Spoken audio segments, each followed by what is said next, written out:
Seigneur, à te choisir chaque jour, à redire ton oui dans notre vie.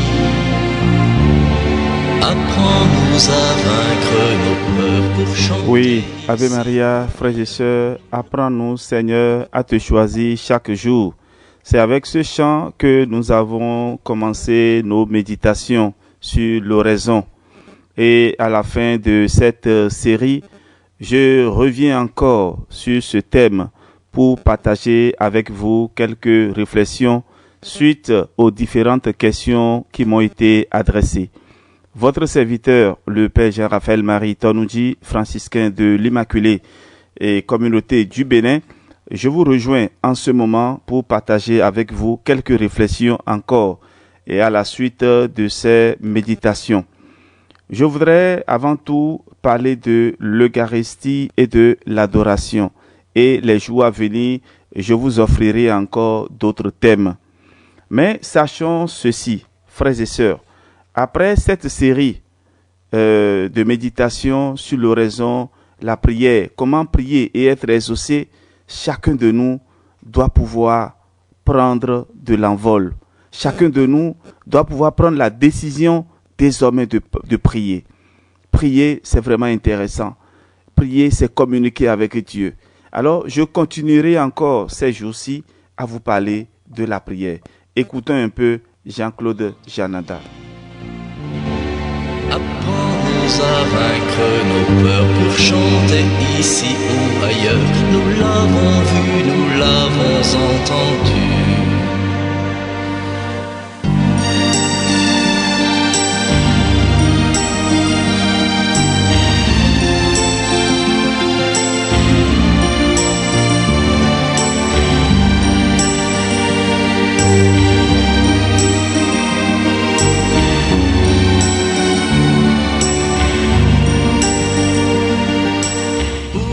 Nous allons comprendre avec le temps que la prière demande beaucoup de sacrifices. La prière demande beaucoup de courage. La prière demande l'engagement continuel.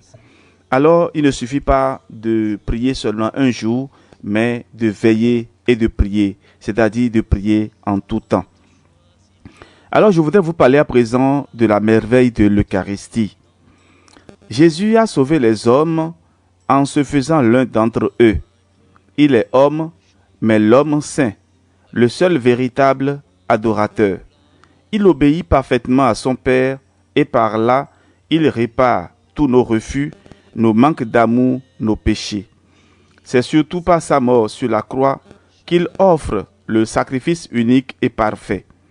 En une seule fois, il a permis à tous les hommes qui le veulent d'être réconciliés avec le Père et de devenir à leur tour des adorateurs. De plus, Jésus a voulu que ses disciples au long des âges s'unissent à son sacrifice. C'est pourquoi il a institué l'Eucharistie. L'Église continue d'offrir le pain et le vin qui contiennent le corps livré et le sang répandu de Jésus. À chaque messe, nous sommes invités à faire un acte de foi en la présence de Jésus, renouvelant pour nous le mystère de sa mort et de sa résurrection. Saint Padre Pio vivait ce drame avec tant de foi qu'il éprouvait jusque dans son corps les mêmes souffrances que notre Seigneur Jésus. Pendant la messe, je suis suspendu à la croix avec Jésus et je souffre tout ce qu'a souffert Jésus au calvaire, disait Padre Pio. Frères et sœurs, par ce sacrifice, les mérites de la croix sont appliqués aux hommes de tous les pays et de tous les temps.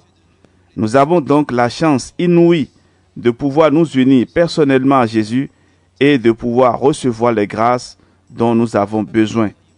Les Hébreux ont été nourris chaque jour par la manne pendant leur traversée du désert.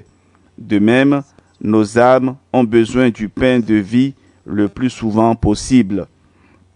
Merveille et bonheur que cette présence de Jésus vivant, offert, mangé, adoré sous les humbles signes du pain et du vin. Qui dira la beauté de l'âme lorsqu'elle reçoit le corps de son Seigneur? Saint Jean-Paul II disait « Pour moi, dès les premières années de mon sacerdoce, la célébration de l'Eucharistie a été non seulement le devoir le plus sacré, mais surtout le besoin le plus profond de mon âme. Merci. » Voilà. Et plus loin, il dit ceci. Ne t'habitue jamais à célébrer l'Eucharistie, qu'elle soit chaque jour un événement nouveau qui te bouleverse, conseillait un prédicateur à un jeune prêtre. Et Saint Padre Pio disait, lorsque je suis en possession de ce bien suprême, alors oui, la plénitude de douceur est vraiment grande, au point qu'il manque peu que je ne dise à Jésus, ça suffit, je n'en peux plus, presque plus. Saint Padre Pio. Alors, frères et sœurs, nous devons nous recueillir avant et après la messe. C'est le thème que je voudrais aborder à présent, le sous-thème.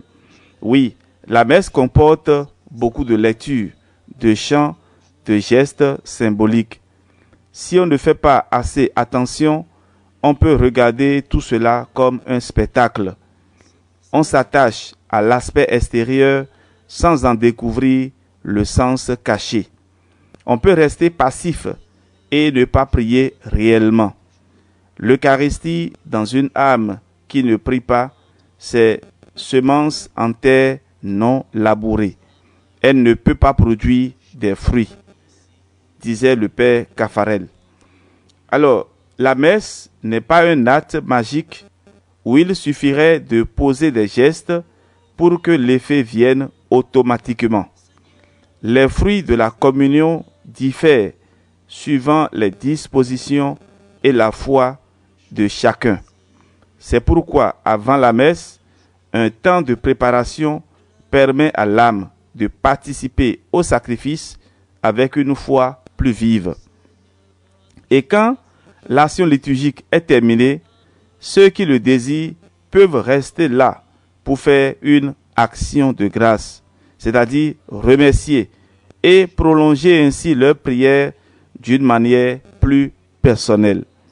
Ils peuvent réfléchir à ce qui s'est déroulé, remercier le Seigneur qui s'est donné à eux, reprendre telle prière, etc.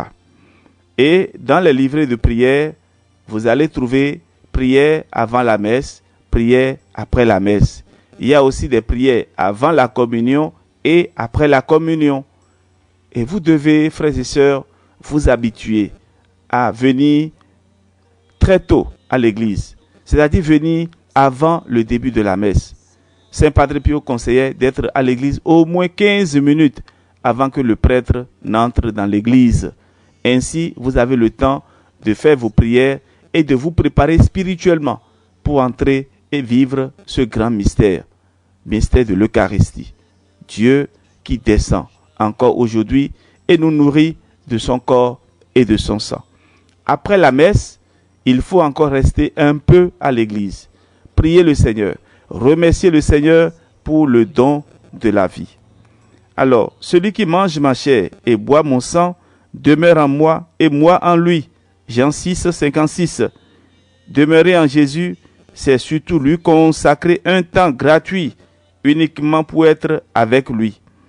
Je vous en supplie, dit un prêtre à des jeunes aux Journées mondiales de Cologne, ne laissez jamais Jésus seul après la communion. C'est le grand moment de la messe où le Seigneur s'unit à vous. Évidemment, cela est vrai d'abord pour les prêtres. Apprends-nous à vaincre nos peurs pour chanter ici ou ailleurs. Nous l'avons vu, nous l'avons entendu. Apprends-nous, Seigneur, à te choisir tous les jours,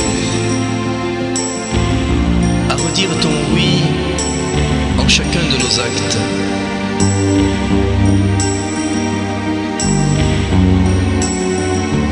Donne-nous de te suivre sans peur et de t'aimer plus que tout.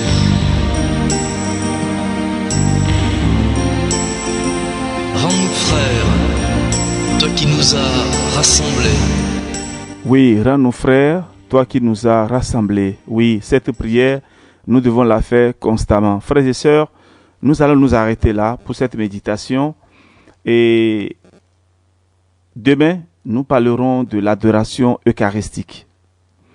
Et la messe, quand on parle de la messe, il y a nécessairement l'adoration. Et donc, nous allons parler de l'adoration et continuer en parlant de l'adoration et de la mission. Nous avions initié les 40 visites à Jésus, roi d'amour, présent dans le Saint-Sacrement. Et beaucoup ont trouvé guérison et restauration. Frères et sœurs, je voudrais vous inviter, vous qui n'avez pas encore eu l'occasion, de faire pendant 40 jours, ne serait-ce que 15, 20 minutes ou 30 minutes d'adoration, commencez cette expérience. Et vous allez voir que votre vie sera transformée. Votre vie va changer. Et vous allez voir autrement le monde. Vos activités vont prospérer. Et le Seigneur vous donnera encore beaucoup de joie. Je m'arrête là. Demain, j'en parlerai. Qu'est-ce que l'adoration eucharistique? Qu'est-ce que l'adoration nous donne de faire? L'adoration nous envoie en mission. Et ce sera donc le menu de demain. Déjà que le Seigneur vous bénisse et vous protège.